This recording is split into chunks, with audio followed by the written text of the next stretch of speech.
Dying from COVID. Let me give you several examples here. An anesthesiologist intubated the patient's, I think it was right bronchi and of a patient, and they couldn't get the sats up, and for about 5 hours, we were waiting on a chest x-ray to confirm that the placement was wrong. And in the meantime, while we're waiting for that, we've told the anesthesiologist that it was placed wrong, because literally only one side of his fucking chest is inflating. He dies. Okay. A patient had a heart rate of 40, and the resident started doing chest compressions on him, which is not what you do. You just externally pace them, or you give him some atropine. And then, I run in there to stop him from doing chest compressions on somebody with a fucking pulse.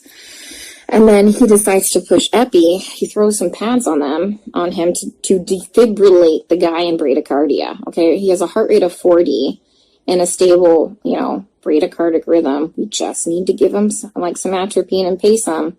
He fucking defibrillates him and kills him. And I was literally ran out of the patient's room to get the director of nursing was standing out there, and I'm like, can you stop him? He's going to kill that patient. He's going to kill that patient if he defibrillates him with bradycardia and a heart rate of 40. And the director of nursing just shook his head, and I turned around and he killed the dude. Okay. There was a nurse who placed an NG tube into some guy's lungs and filled his lungs with tube feeding.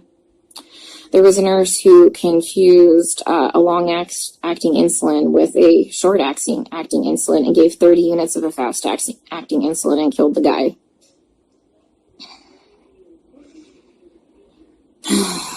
What else? Other stuff have I seen?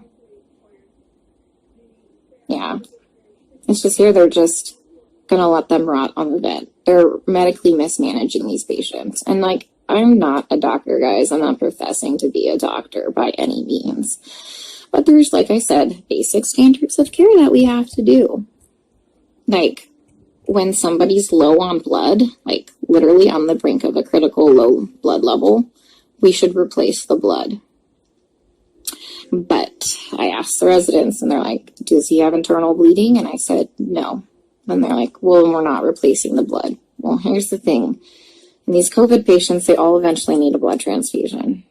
Their blood, if you don't have enough blood to actually oxygenate your body, the vent settings don't fucking matter, okay? They don't matter because you have no oxygen carrying capacity of your blood, okay? I told you about the patient where all that purulent drainage just kept seeping into his lungs because the ET tube cuff was leaking, and nobody has a fucking manometer here to check the pressures. And I finally figured that out. And I kept saying, hey, you know what? His white blood cell count is steadily we're having a problem with it. Do you want to start some antibiotics? No. Well, does he have a fever? And I said, no, he doesn't have a fever. They didn't want to start antibiotics. Day shift nurse finally got a chest x-ray. He has full-blown pneumonia now. I've been telling them this for a while, but because he didn't have a fever, they didn't want to give him antibiotics. We have a nurse who, fell asleep at the fucking nurse's station while we were all in rooms, and her norepinephrine ran out, and the guy had no fucking blood pressure and didn't perfuse his brain, and I'm pretty sure he's brain dead.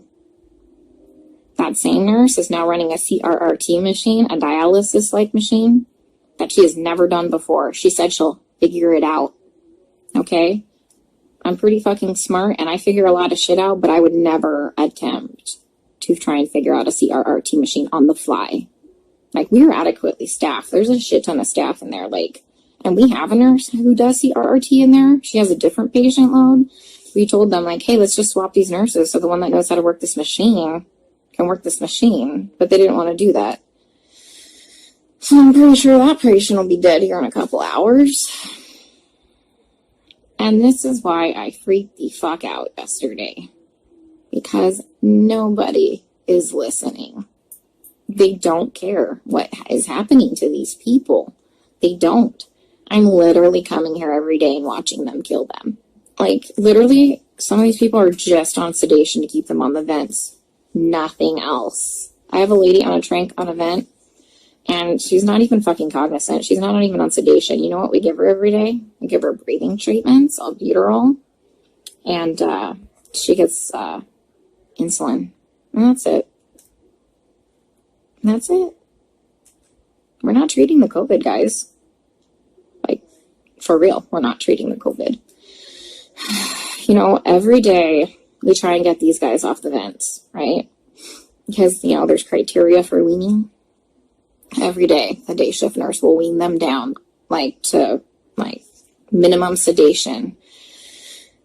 Every night, we come in and we get the same 2 residents, and they fucking max out all the sedation again and undo all the work from the day shift. Then the day shift attendant will come in and they'll all do rounds, and they'll be like, he wasn't synchronizing with the vent. So we had to turn all the sedation on. And I'm like, he wasn't synchronizing with the vent because it's in the wrong vent mode.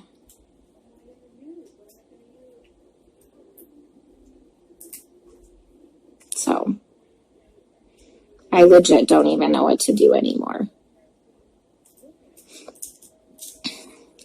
Like, I tried calling advocacy groups. I tried talking with management here, like the nursing admin.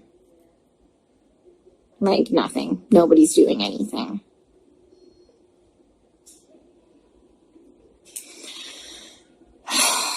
We still have 100% mortality rate in the ICU unit. I just left.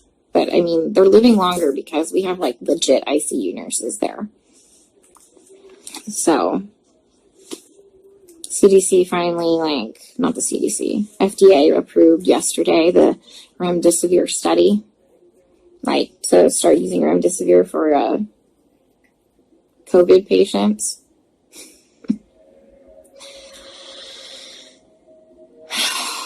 Guys, I don't even know what to do anymore. And this is why it had a complete fucking breakdown. Like, I literally had to call my friend Lisa and FaceTime her, and she answered the fucking phone while she was in the shower because she, like, knew I was having a hard time to talk to her.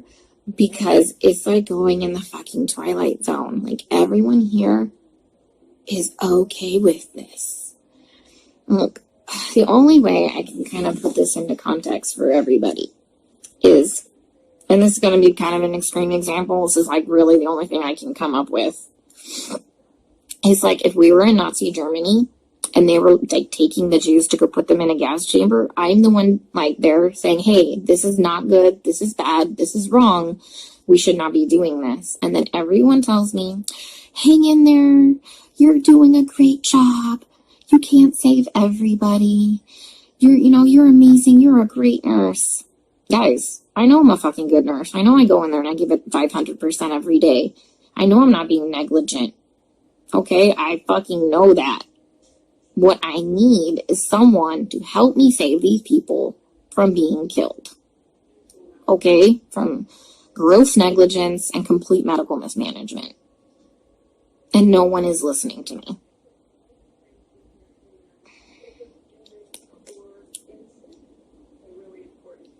Like, for real, nobody's listening. Like, I legit don't know what to do anymore.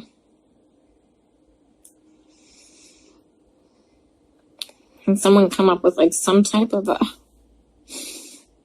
solution for me? Because I'm kind of out of ideas.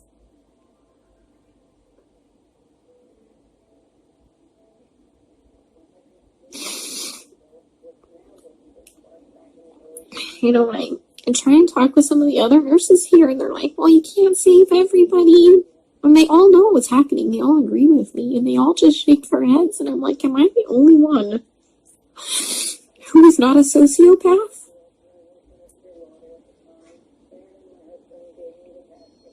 To think that this is okay?